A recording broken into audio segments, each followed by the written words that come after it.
It's Ashleigh from Sweet Dreams Bake Shop, and today I'm doing a requested video for a little rocking horse. Now, I actually don't think I've ever made a rocking horse cookie, so this is a fun adventure for me. So I know that first little bit was a bit fast, but really all I did was I outlined with my flooding and piping consistency, and then I filled it all in. I popped this into the oven, and you can check out this video in the right-hand corner to see why.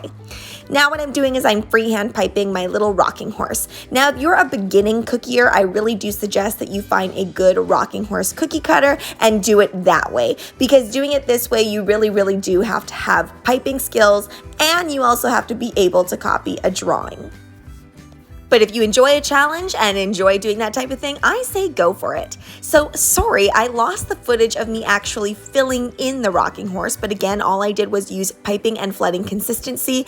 And all of the details for the saddles here, I'm just kind of making it up as I go along. So as you can see for the saddle, it's kind of like a half circle shape. And then I did a more rectangular shape underneath and lined it with some gold edible pearls. And I want this rocking horse to look really whimsical, so I'm keeping a lot of it white, but I am adding in these gold details as well as these teal details. The teal that I'm using is piping consistency because I really want those individual pieces of hair to stick out.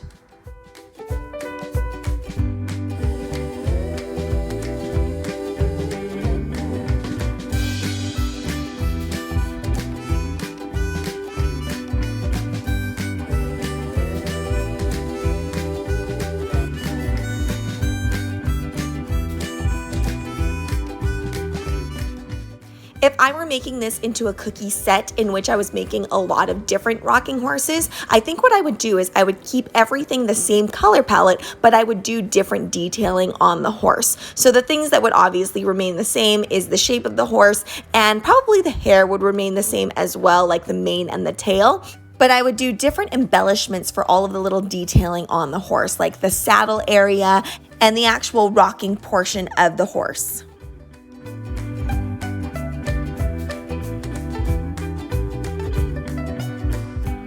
For the eye, I used a little bit of dyed royal icing, but I completely understand if you don't want to dye a whole batch black just to do the eye, so you could use your edible pen, or you could even just use straight food gel as well.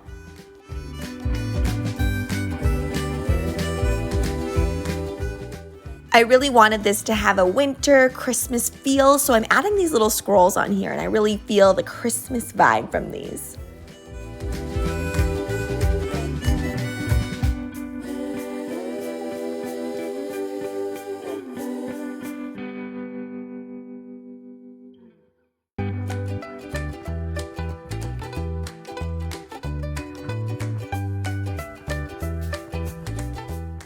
I have run out of my favorite gold luster dust. You guys know I love Truly Madly Plastic luster dust, and I have run out. So I'm using my edible paint that is activated by water to make this gold saddle here. But I really truly miss my TMP right now.